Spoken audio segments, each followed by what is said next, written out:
Magandang araw mga Kabi-TV. Pag-uusapan po natin ngayong araw mga Kabi-TV ang mga isyong napapanahon sa ating bansa at mga isyong trending sa lahat ng social media at sa stream media. No, mga idol, nako po mga idol, nababahala na po ang isang dating opisyal ng BSP dahil daw po di umano ay marami nang nagsisipag-atrasan na mga namumuhunan sa ating bansa dahil nga daw po sa nangyayaring korupsyon dyan sa Pilipinas.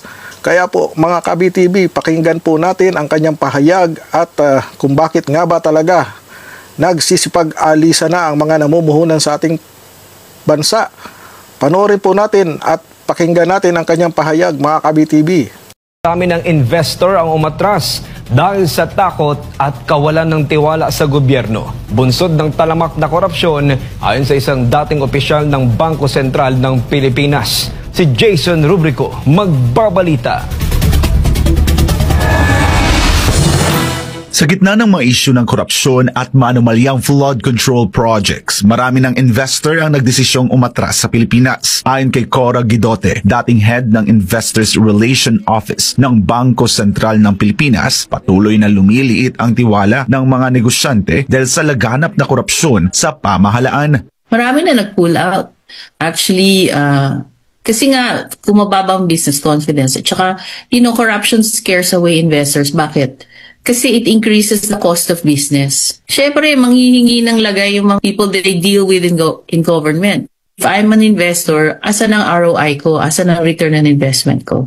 Wala, di ba? So, I would rather invest in other countries where I can make more money and it will be easier for me to do business in those countries. Ayon kay Guidote, sa nakalipas na 3 taon, nagnegatibo ang net foreign direct investment sa bansa. Ibig sabihin, mas maraming kapital ang lumalabas kaysa pumapasok.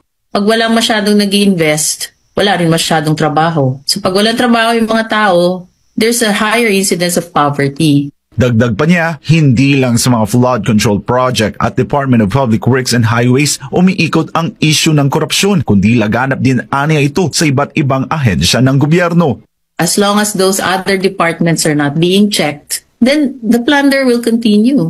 Because greed is already systemic in the system. Nang tanungin kung paano muling maibabalik ang tiwala ng mga investor, ito ang tugon ni Guidote. The government has to be accountable. And who has to be accountable? Those that approve the General Appropriations Act. So if they cannot address that, then you need a change in leadership. Kung hindi nila kayang maging accountable themselves, and I think that's almost an impossible demand for them to do because they want to stay in power. So we will have to demand for a change in leadership. Hopefully the president resigns. So ayun na nga mga Kabi-TV, no, napanood nyo na at narinig nyo na ang pahayag ni Madam na kaya di umano nag-aalisan yung mga namumuhunan sa atin dahil nga sa talamak ang korupsyon sa atin, lalong-lalo na dito sa issue ng flood control scam mga Kabi-TV. Yan po talaga ang magiging resulta once na ang isang gobyerno ay talamak ang korupsyon. At ang sabi niya pa nga po mga Kabi-TV na kung talaga daw po gusto nilang mabago at maging maayos at mabalik ang tiwala ng mga namumuhunan sa atin ay maging accountable po daw ang bawat isa na kaupo sa ating gobyerno. At may isa pa nga po na kung talagang hindi daw po sila magiging accountable, mas maganda daw po na palitan na natin ang ating namumuno. Pero sabi niya nga po na hindi daw po mangyayari yan kasi gusto daw po nila talaga mag-stay sa kapangyarihan. At ang pinaka po talaga niyan, magreforma. I-reforma yung ating government at palitan ang lahat ng mga namumuno.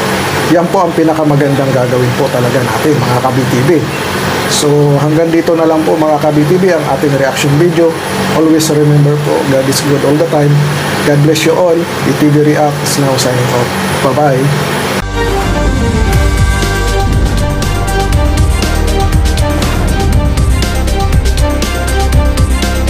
Please subscribe to BTV Reacts channel and click the notification bell. Thank you, BTV friends!